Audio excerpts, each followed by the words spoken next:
Watch and burn. Hey everyone.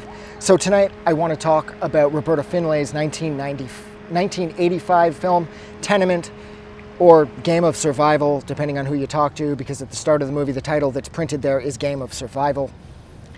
And this is about a group of regular people who live in a rundown tenement somewhere in New York who are at the mercy of this gang of scum that have taken over the basement, I guess, of the tenement. Like, the police kick in a door at the start to get rid of the gang.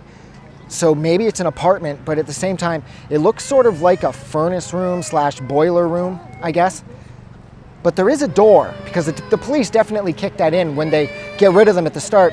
That sort of kicks the entire movie off, because that's what gets the gang so angry to come back and sort of seek revenge on the people in the building who technically didn't do anything to them. This loudmouth drunk is the one who decides to call the police, and he's acting like some kind of hero for doing it because he believes that they're going to be gone for a long time because, of course, there were guns, there were drugs. But before the police showed up, the gang was smart enough to get rid of the guns and drugs, so it would make prosecuting them that much more difficult. So it's like they were arrested at, say, 10 a.m. on a Monday, and they were released by 2 p.m. on the same Monday. And of course they come back to get revenge and to get the drugs and the guns and the money that they stashed in the basement apartment or wherever it was that they were hanging out in of the building. And so they come back, and essentially this is a one giant game of survival.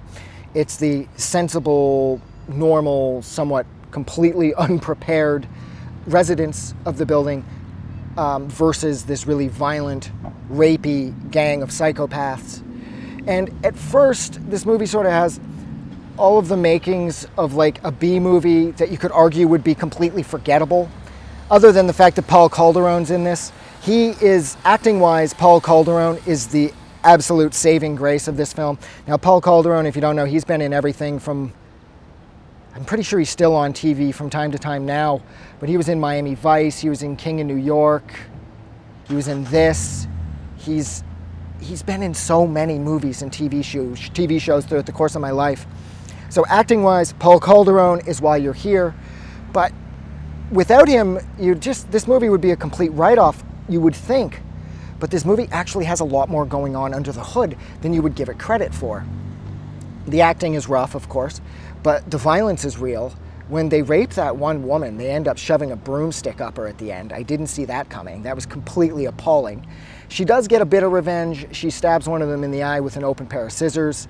And whereas the effects, budget-wise, they were clearly very limited, it's still fairly effective, especially considering that this movie probably had next to no budget at all.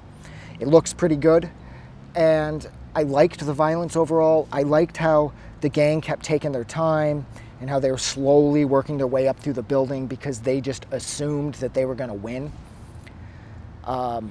There's a few characters in here. Of course, I don't remember any of the characters' names. There's like a dozen characters in this, and a few of them managed to really sort of rise above, take charge, and they set up a number of traps, including one with electricity to fry one of the gang members.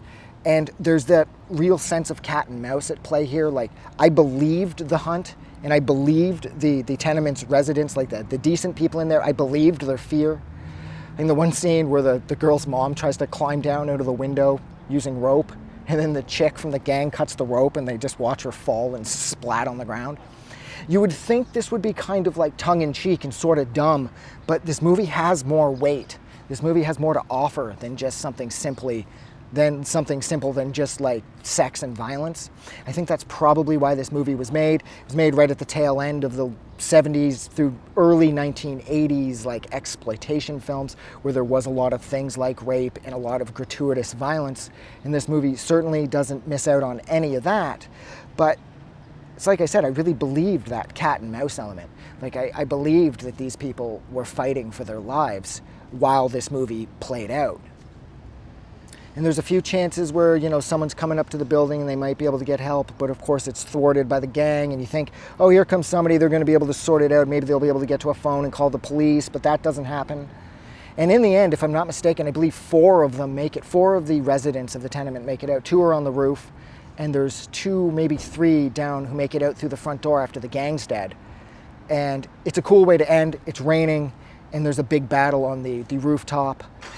And like I said, I believed this movie. I didn't think I was going to like this movie as much as I did, but as it turns out, this movie was phenomenal.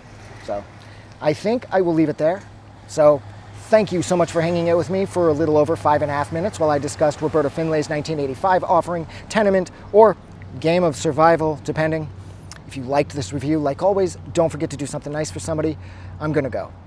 Have a good night. I just wanted to say thank you for making it through the entire video. I really appreciate it.